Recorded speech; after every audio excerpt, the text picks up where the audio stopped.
Halo semua, selamat datang di ruang belajar bersama saya, Olivera Nawang Prastiwi. Nah, dalam video singkat kali ini kita akan belajar mengenai karakteristik dan juga plot dalam hikayat dan juga cerita pendek.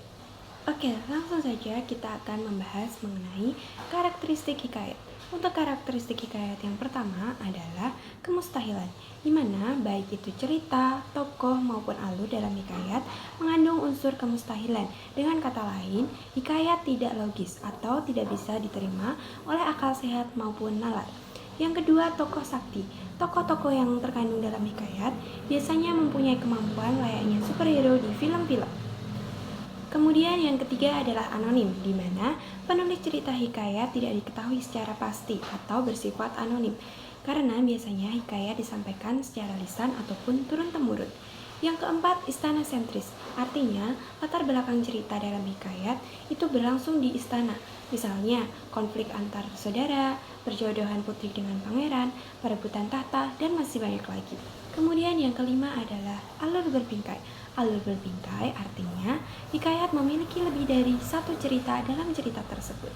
Yang keenam adalah edukatif.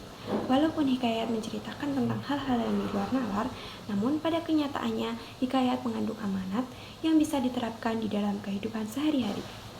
Tidak jauh berbeda dengan karakteristik dari hikayat, dalam cerita pendek juga memiliki karakteristik tertentu. Terdapat 7 karakteristik tertentu di dalam cerita pendek.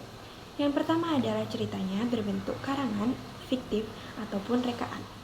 Yang kedua, cerpen hanya terdiri dari 1400 sampai dengan 2300 kata saja. Yang ketiga, menggunakan gaya bahasa yang lebih efektif, sugestif, dan provokatif, sehingga nantinya dapat menarik perhatian. Yang keempat, tema yang dibahas dalam cerita pendek lebih jelas dan bersifat situasional. Yang kelima, fokus cerita dalam cerita pendek hanya satu aspek cerita saja, sehingga alurnya lebih cenderung bersifat sederhana. Yang keenam, penokohan cenderung lebih sederhana. Dan yang terakhir, jenis peristiwa yang diceritakan dalam cerita pendek itu lebih terpilih. Berdasarkan penjelasan tersebut dapat disimpulkan bahwa karakteristik antara cerita pendek dan juga hikayat tentunya berbeda, di mana karakteristik dari hikayat itu lebih bersifat panjang dan juga kompleks. Tak hanya itu, dalam hikayat juga memuat amanat yang dapat diambil oleh pembacanya, serta di dalamnya terdapat lebih banyak sebab-sebab cerita. Dan biasanya hikayat dikarang atau disebarkan secara turun-temurun oleh masyarakat tertentu. Berbeda halnya dengan karakteristik dari cerpen, di mana karakteristik dari cerpen itu lebih bersifat sederhana dan juga bersifat bebas. Tak hanya itu, di dalamnya amanat juga tidak harus disampaikan kepada para pembacanya.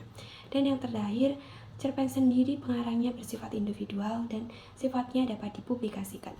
Setelah kita mempelajari mengenai karakteristik dari cerita pendek dan juga hikayat, selanjutnya kita akan mempelajari tentang plot dalam hikayat dan juga cerita pendek.